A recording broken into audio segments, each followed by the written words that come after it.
Shalom. Shalom and welcome. This is Man's Final Steps. It is a continuing series to those who will be among the ranks of the 144,000 and multitude mentioned in Revelations chapters 7 and 14. Today is March 7th, 2014. My name is Symmanayah, and this begins another segment of Man's Final Steps. My brothers and sisters, this segment is entitled General Labels and Stereotypes. General Labels and Stereotypes. Remember, there will be converts. There have been converts. Let me first define the word stereotypes. It is to believe unfairly that all people or things with a particular characteristics are the same. My brothers and sisters, humbling times are ahead. Let me read that definition of stereotypes again. Again, this segment is entitled General Labels and Stereotypes.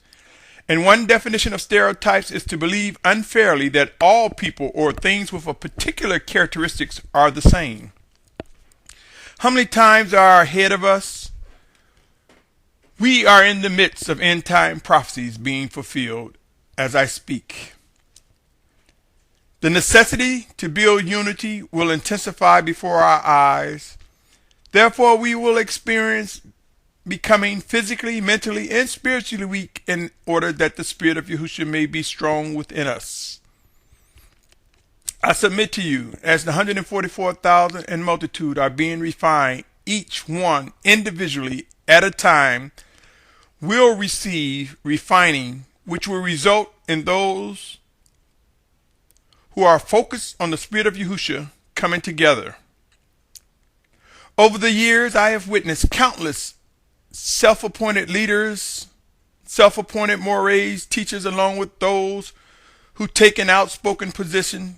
I have witnessed these individuals use general labels and many stereotypes, erroneously, wickedly, some intentionally, some unaware, grouping people together in their description of believers and or description of those perceived to be believers.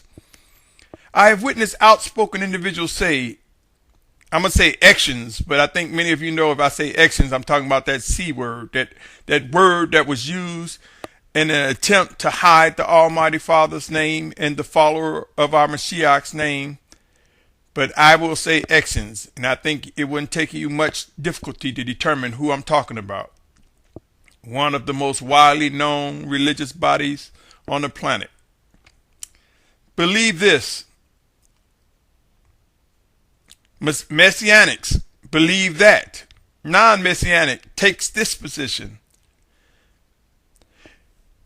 You've seen it where people are generalizing different belief structures, different assemblies, different denominations, and they grouping all participants into one general category. They generalize the group with failure to acknowledge any truths that may peek out among the individuals who are in these groups. It appears that general labels and stereotypes are widely used without regard to individuals who have been and or those who will be converted, as each individual becomes freed from strongholds, freed from erroneous teachings, practices, and behaviors. I submit to you, my brothers and sisters, many seem to forget that there are those who came into the truth, those who can be righteously labeled as converts. They converted into the truth. They were freed from strongholds. Many of us have been in various, or if not, some type of denomination which we have been freed from. Even among those who have come to discover the true name, the true position of the living Torah of the Almighty Father, even among those who are understanding which tribe we represent, or what position we have, being grafted as one by the Spirit of Yahushua, even among those there are different teachings, doctrines, practices, and behaviors. But I submit to you, my brothers and sisters, amongst the many false teachings are in many cases the seeds or the beginnings of our journey. At least for most of us, we began to have a belief and receive convictions. We began to recognize that we were being drawn of the Father to our Mashiach. And in that recognition and that ability to begin to identify that we are being drawn to righteousness, the flesh continued to war against the spirit, and we found ourselves in the midst of false teachings, doctrines, practices, and different groups and fellowships. But over time, we have witnessed individuals, including myself, become freed from deception. Let's consider the following before we continue to wrongly use general labels and stereotypes to describe individuals. Remember, again, my brothers and sisters, there will be converts among us. There are converts among us. Matthew 10, I want to read Matthew 10, 34 through 38. It says, "Do not think that I have come to bring peace on earth. I did not come to bring peace, but a sword. For I have come to bring division, a man against his father, a daughter against her mother, a daughter-in-law against her mother-in-law. And a man's enemies are those of his own household. He who loves father or mother more than me is not worthy of me, and he who loves son or daughter more than me is not worthy of me. And he who does not take up his stake and follow after me is not worthy of me." Luke 12, that was Matthew 10, 34 through 38. Luke 12, 51 through 53 read, "Do you think that I came to give peace on earth? I say to you, no, but rather division. For from now on, 5 in one house shall be divided, 3 against 2, 2 against 3. Father shall be divided against son, son against father, mother against daughter, daughter against mother, mother-in-law against her daughter-in-law, daughter-in-law against her mother-in-law." This was Luke 12, 51 through 53. Division. These are the actions that are described, the set apartness in the spirit of Yahushua, the set apartness we receive as children of the Most High Father Yahuwah. Romans 14:12 says, "Each one of us therefore shall give account of himself to Elohim." Galatians 6, 4 and 5 say, "But let each one examine his own work, and then he shall have boasting in himself alone and not in another, for each one shall bear his own burden."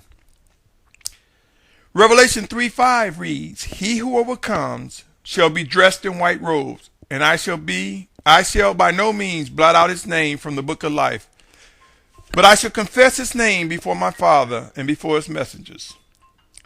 My brothers and sisters, the beginning of one's belief started at some point. For some within false beliefs and teachings, but due to individual prayer and pursuit of righteousness, freedom came for many of us and will come for others. We will be freed and continually freed and set apart from wicked strongholds. In other words, if we look among ourselves, we would discover many of us from various doctrines, practices, even those who have come into the true name, are divided. But nevertheless, my brothers, trust the Most High's word as they are made alive. Unity certainly is distant right now, but soon and very soon, we will witness a unified group being refined, perfected, and drawn by the Almighty Father through His set-apart Spirit sent in Yahushua's name. In order for us to emerge as a unified group, we must strongly consider shedding general labels and stereotypes and begin focusing on Yahushua, our Mashiach. If we begin to improve our worship in obedience, we lift up Yahushua, and it is His set-apart Spirit that will draw all men to Himself. No, I am not remiss of John 6:44. So keep in mind that the Mashiach stated in John 6:44 and John 12:32 something of which it is important that we come to understand. So, those who lean on the letter may struggle at these two verses, but allow me to present them, and I encourage you to pray on these with an earnest heart to discern and understand what they are saying. John 6:44 reads, no one is able to come to me. This is the Mashiach talking, Yahushua, our Messiah. He says, no one is able to come to me unless the Father who sent me draws him, and I shall raise him up in the last day.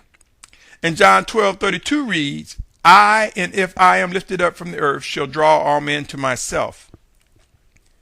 Pray, my brothers and sisters, that you're able to understand and discern these words. That was John 6:44 and John 12:32. My brothers and sisters, end times are here. There is no doubt among those who are awake. These are man's final steps. Whether we are able to come to grips with reality or not, the plan of the Most High Father waits on no one. The 144,000 in multitude who will be called among the children of obedience will and is being refined. Unity will come to be. Again, I cannot stress enough how important it is to put away general labels and stereotypes and focus on discerning the intent of each individual one by one as the Spirit of Yahushua makes known. We will discover our true brothers, our true sisters.